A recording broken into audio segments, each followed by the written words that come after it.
अस्सलाम वालेकुम गर्ल्स। कल आपने देखा कि एग्रीगेट डिमांड फंक्शन कर्व की डेरिवेशन कैसे होती है थ्योरेटिकली।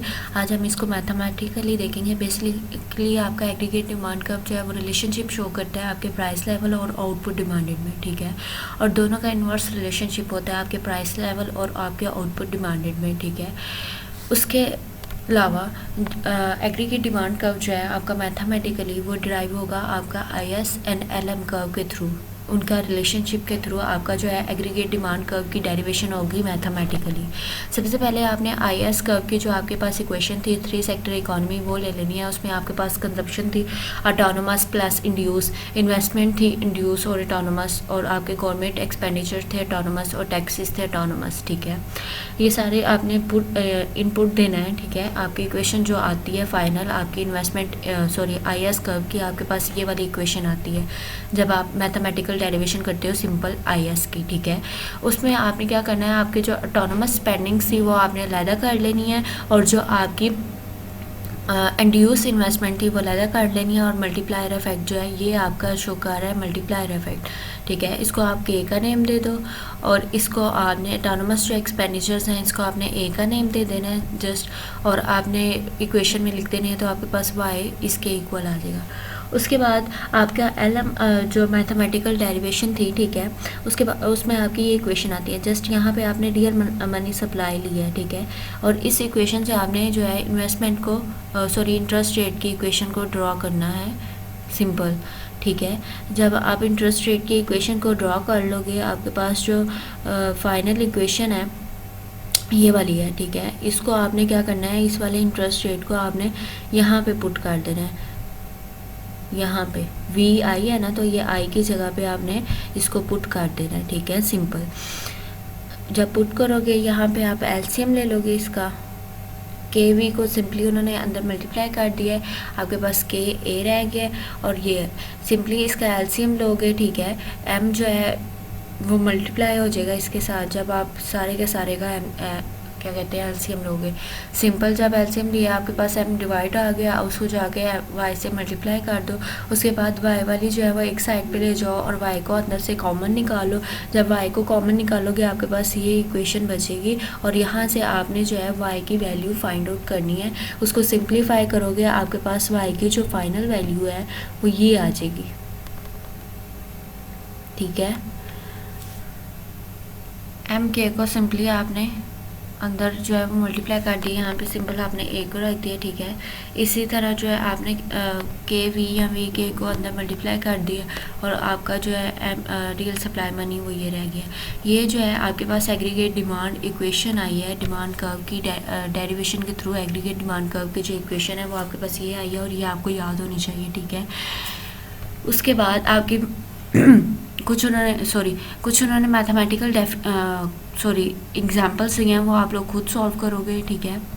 उसके बाद आ जाते हैं हम स्लोप देख लेते हैं कि एग्रीगेट डिमांड कर्व की अकॉर्डिंग टू मोनेटरिस्ट व्यू और केन्सियन व्यू क्या है, ठीक है।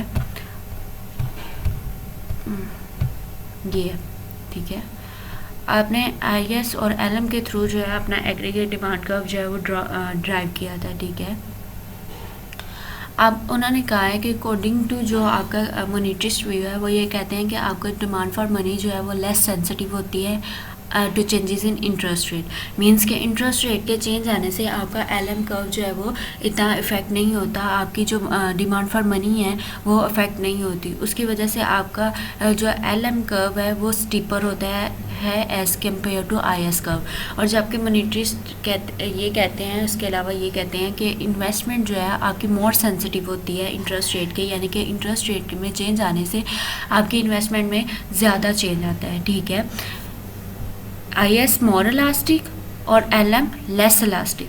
जब IS मोर इलास्टिक है मींस IS जो है वो थोड़ा सा फ्लैटर होगा एज़ कम्पेयर टू LM, और LM कर्व आपका स्टीपर होगा, ठीक है।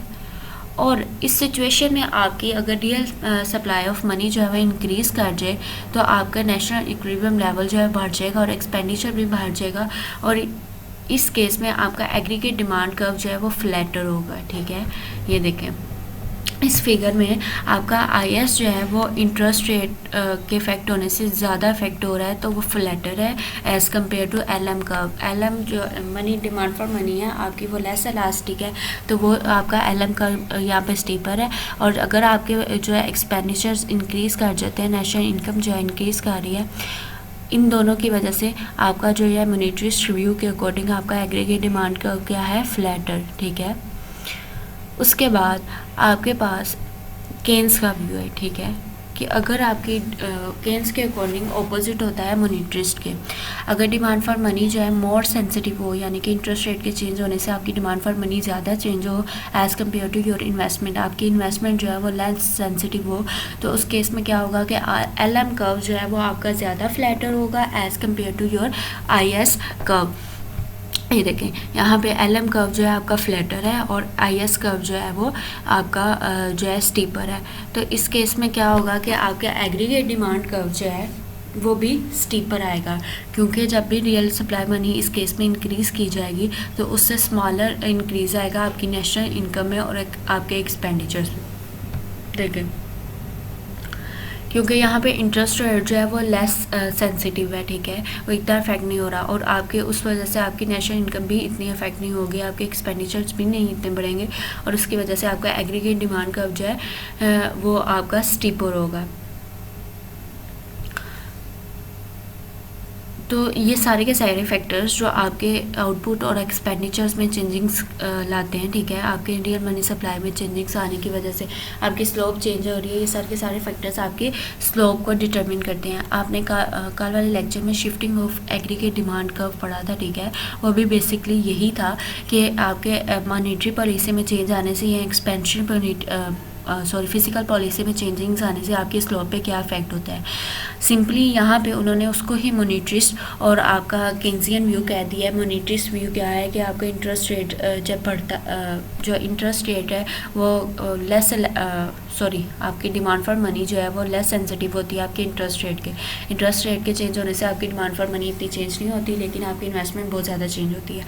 और केन्सियन व्यू ये है कि इंटरेस्ट रेट के चेंज होने से आपकी डिमांड फॉर मनी बहुत ज़्यादा चेंज होती है और इन्वेस्टमेंट इतनी चेंज नहीं होती। यही दोनों व्यूज़ को उन्होंने सिंपली जो है वो कंपेयर करने के लिए आपकी फिगर 36 बना दी हुई है, जिसमें उन्होंने कहा है कि जब आपकी मनी डिमांड जो है मोर इलास्टिक होगी, ठीक है, तो मोर इलास्टिक होगी और आपका जो इन्वेस्टमेंट है वो लेस इलास्टिक होगी, उस केस में आपका एग्रीगेट डिमांड कर्व भी है, ठीक है, स्टीपर। और जब आपकी मनी डिमांड फॉर मनी जो है वो लेस इलास्टिक है, लेस सेंसिटिव है इंटरेस्ट रेट के, और आपका जो इन्वेस्टमेंट है वो मोर सेंसिटिव है, तो उस केस में आपका कर्व जो है वो इस तरह होगा, फ्लैटर होगा, ठीक है। ये कंपेयर उन्होंने किया हुआ है और उसकी एक्सप्लेनेशन दे दी है, ठीक है। आज हमने डेरिवेशन देखी है और आपका मॉनेटरिस्ट और केन्सियन व्यू देखा है according to your aggregate demand curve, ठीक है।